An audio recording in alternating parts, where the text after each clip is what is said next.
To fa wata sabuwa gobe akwai ta. Gobe France za a zo a yi zabe na tsige Macron. Wato ta faru ta kare amma mai da mai ɗaya sata. Wai France an fara an yi zanga-zanga kwanaki ta ɗaya shekaran jiya da ta wuce. Wannan zanga-zanga wannan matsala ta kai majalisa.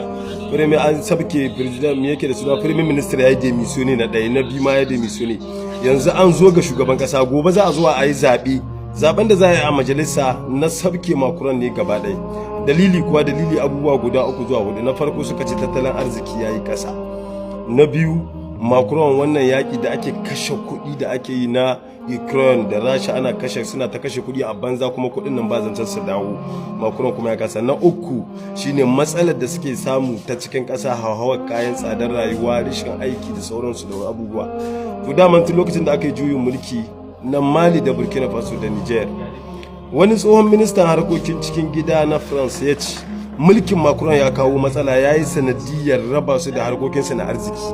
Wai shi tahiyar Macron da yake yi wai shi ya bada dama aka samu su suka bada dama shi mulkin Macron shi ya bada dama har Mali da Niger da Burkina Faso suka samu dama aka sake musu hanya har suka samu dama suka anshe suka kori turawa Faransa suka anshe mulki ya suke kokarin neman inci wasu na son su juya musu baya.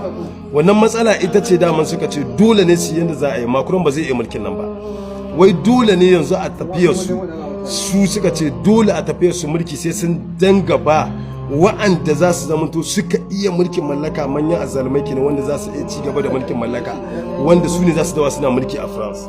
Wai irin su Macron in dai suna hawa bisa mulki to dole ne a samu raba kaya tsakanin Faransa da Afirka don saboda wai su suna da tausayi suna yin sako-sako wajen bada wajen rike sojoji ko wajen rike kasa har kasashe wai a samu a kubce daga hannunsu. Sun mance da Allah ne yake kawo lokaci ne yayi na neman inci, lokaci ne yayi na 'yan Afirka da ya kamata a farka daga barcin da ake.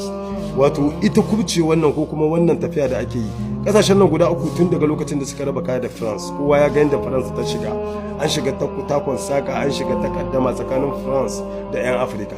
'Yan Afirka da yawa masu ilimi da duniya suka ce France wa ƙaryata ta riga ta kare in ta rabu da Mali da Burkina Faso da Niger.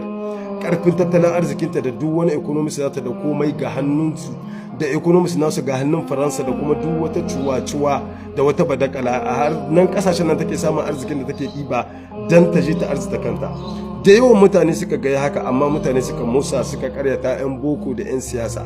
To yanzu dai ta zo ƙarshe ta hito ga hili da kansu sun yarda cewa raba kaya da aka yi raba gari da aka yi tsakanin IAS ko kuma kasashe guda 3 Mali da Burkina Faso da Niger da France ya jefa France cikin babban matsala, sun shiga cikin wani hali na kaka na kayi. Amma fa wannan kasashe su ma su ƙara dubawa da kyau su tashi tsaye akan wannan raba kaya. Har yanzu wata na ƙasa tana dabo don su turawan suna ƙoƙarin yadda za su shiga cewa sai sun dawo cikin kasashen nan na Afirka, musamman wannan kasashe Mali da Burkina Faso da Niger.